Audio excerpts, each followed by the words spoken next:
Hello everyone, this is Vivek from Biker Baker channel, and I would like to talk about the most important and very basic maintenance of a bike, especially when you're traveling on a long distance trip. That's about chain slack adjustment and how to make out whether the chain slack is perfectly alright, if there is anything wrong with the chain, or if you need to replace the chain anytime soon. So I have just changed my tire yesterday with some bearings and everything. So I've just installed the tire. I have not adjusted the chain. It's in the previous setting itself, but I will just try and show you how to make sure that the adjustment is right. Normally I travel 2 up, so I'm gonna keep the slack according to 2 up travelers. But if you're riding single, you need to keep a little lesser slack according to that. So let's begin with that. Hope you enjoy this. So before we start with the chain adjustment, I'll just tell you guys how to check if your chain's condition is good or not. Most of the chains which we get are the sealed X-ring chains or O-ring chains, which have lubrication inside, which means the life of the chain is much longer. But it's always good to keep a track of how the chain is behaving, or what the condition is, considering the riding conditions can be always good or bad or quite ugly as well. So first things first, whenever you are checking the chain, spin the wheel always in the opposite direction so that you don't end up putting up your finger into the sprocket and the chain. That's not a good thing. You will end up losing one finger. Not good to play with the clutch or air brake, apart from that. So whenever you're spinning the wheel, spin it slowly, choose a point where you check the adjustment, okay, the slack. Keep checking it. You will see that the chain should more or less, at least 90-95%, have the same amount of slack. Should not be too much, should not be too less. If it's too much and too less, well, the chain has elongated at some points and chain is fine at some points, which means you need to replace the chain immediately. The other way to check chain's condition is if all the slack points are pretty much same. At the center over here, pick a link. Now, as I said, the center over here is because the chain has already moved, placed on the sprocket here, so there is no opportunity of the chain to move. If I move it here, there's movement of the chain over there, but out here everything is locked. So what the chain will do is basically show you how much elongation has happened in the chain over a period of time. So pick a point and try to pull it. If it's here, I'll just take it a little close.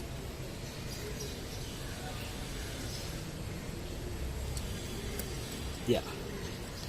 At this point, if it's lifting up too much freely without putting too much strength on it, that means the chain is started to elongate. Even if the slack all over the place is adjusted and is in a similar line, but out here, if the chain is lifting up too much, now this is a good condition chain, very minimal slack, very minimal movement. So this is in a very good state. This chain was changed at 52,000 kilometers. Today I am standing at around 60,100 something, which means it's just probably 8,000 kilometers on this.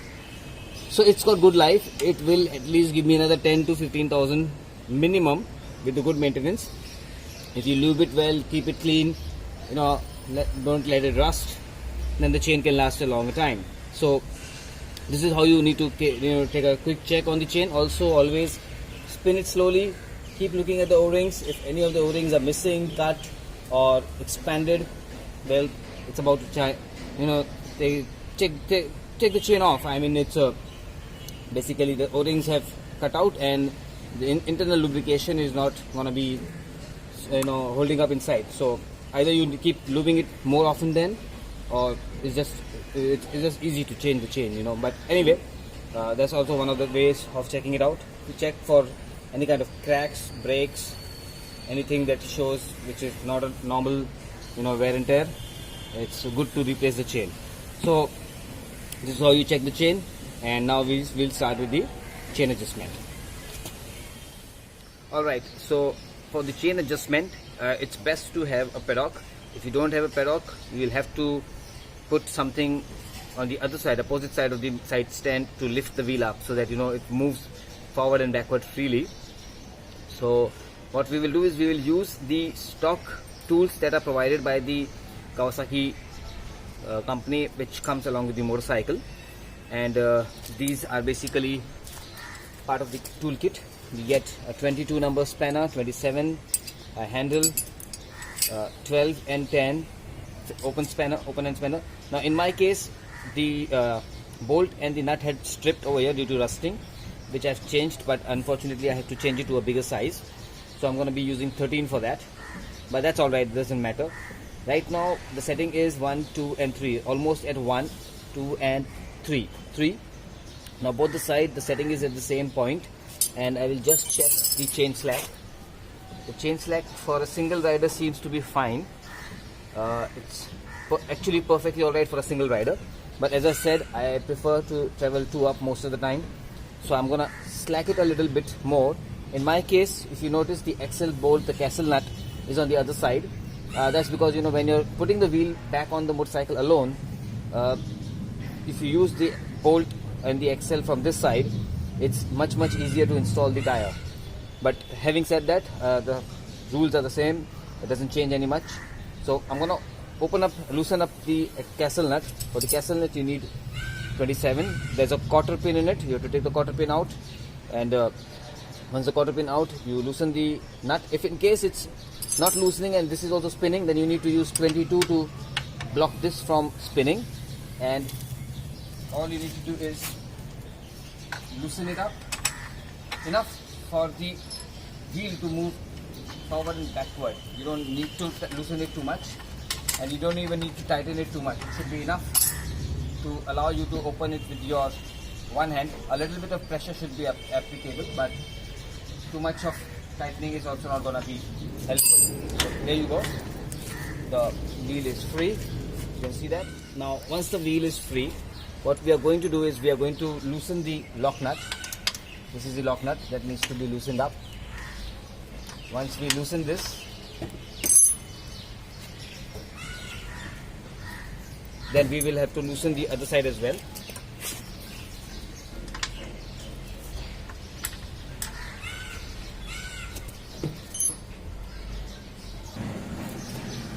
So once we have loosened the lock nuts, what we need to do is, since I need to increase the slack, I'm gonna have to close this bolt, adjustment bolt, which means I have to push it inside, not outside.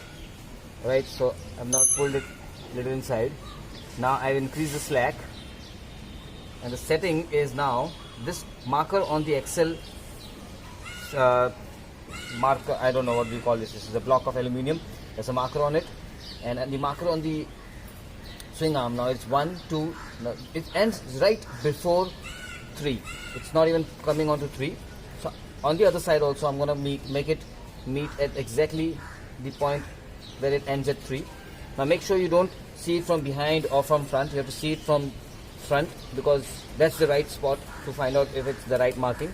If you see it from any other angle, you will not get the right adjustment. Or you have to make sure, you know, both the sides you're seeing at the exact same angle, but the best is 90-degree opposite angle. So now, as I said, it's right before the third marking. I'm going to adjust the same on the other side.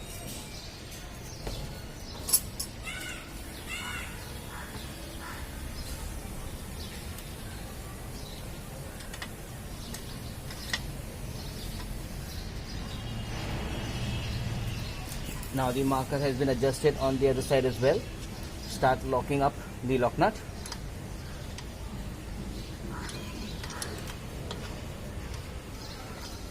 You need to hold the adjustment bolt, otherwise if it starts spinning with the lock nut, then it will change the setting again, so you'll have to redo the whole thing. The lock nut is locked over here. You'll see that it's firm. You don't need to over tighten it. It just needs to be locked so that it stays in place. The marking is exact right where it starts to go on 3. Similarly on the other side, it's right where it starts to go on 3. Now I'm going to start tightening this axle bolt. Now as I said earlier, you don't need to over tighten it. These bolts don't come off. You just need to tighten it enough that one hand strength If you go by the book, then it has to be as per the torque mentioned in the service book, but I prefer to go with the strength of my hand, because when I'm riding, I want to make sure that I am able to open it on the trip myself. It does not have to be over tightened.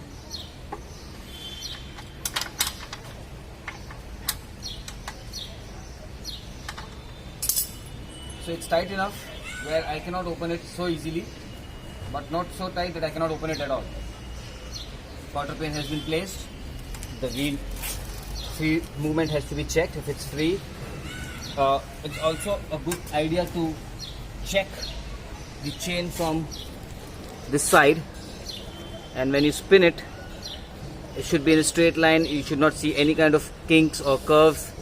So more or less that will show that the chain's alignment is pretty much straight. Similarly on the wheel. So yeah, it seems good. The adjustment seems to be fine, but now the best way to judge it is by sitting on the bike. Now when you put pressure on the suspension compresses, and as you can see, the chain starts to tighten up a little bit. There you go. See, this much it's reduced. So always sit on the motorcycle and then check it. I'm gonna sit on it to see what the setting is.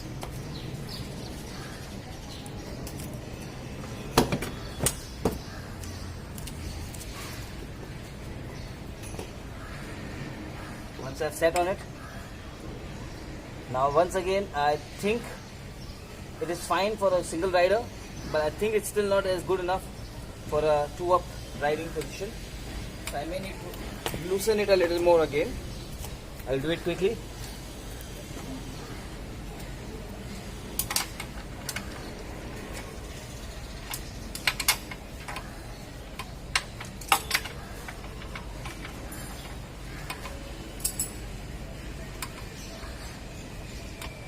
Alright, that's loose.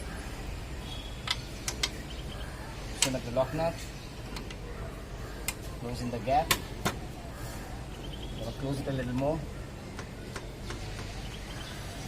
just to be sure, because oh yeah, one more thing, whenever you're tightening the axle bolt, even that stretches the chain a little bit, because when it closes in, the distance like this and the distance like this, if something is split out, the point here, and when it moves up, the point here, it's a little different, so that also tightens the chain a little bit. So when you're doing that, keep that also in mind.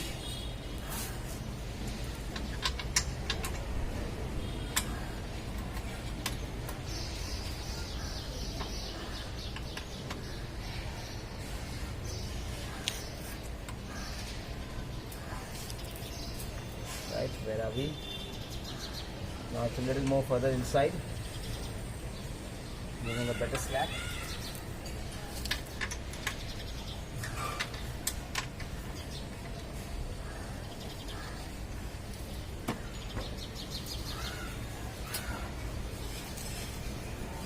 I'm checking it in from front so that the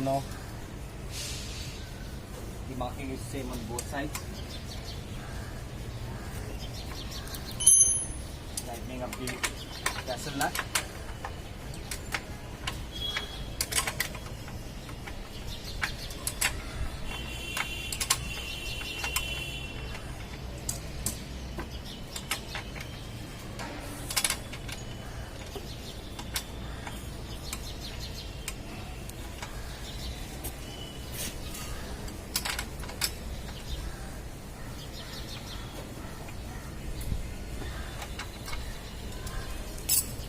Tightening down.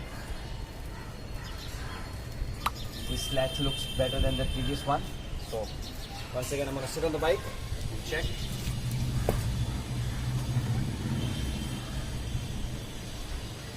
Yes. Now this latch is much better for 1 as well as 2 up riding position. So with this, I conclude the chain adjustment video. I hope this helps. If you have any doubts, feel free to put it in the comments and I will be glad to share my inputs on that. Thank you guys. Have a good day.